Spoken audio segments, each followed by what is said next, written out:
leave the fact that she's pregnant. So if she's pregnant, it's a positive part of her life. She's growing on her own.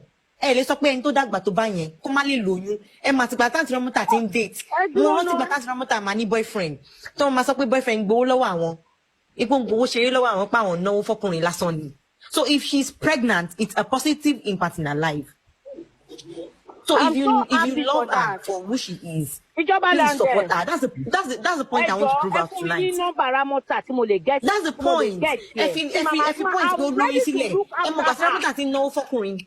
Oh yeah. Ramota ma wá sí IG, tó ma sọ pé tó ma ṣe video ẹ. Even this not the auntie I know to be a manager then. Enti mo mọ̀ pé she manager kan nígbà yẹn. I spent money for Ramota then.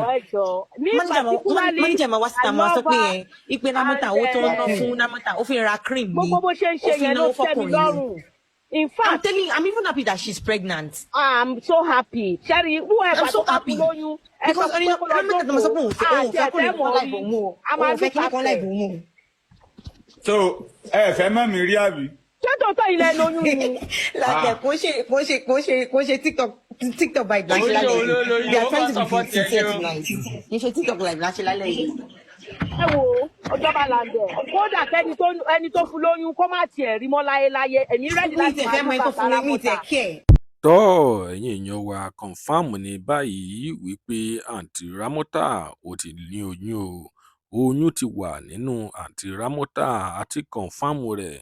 Ìjọba Làǹdè náà òun náà ti kọ̀ǹfàmù rẹ̀ o, ṣùgbọ́n o wọn ò tí ì mọ ẹni tí ó ní oyún àǹtí Ramota, wọn ò tí ì mọ ẹni náà o.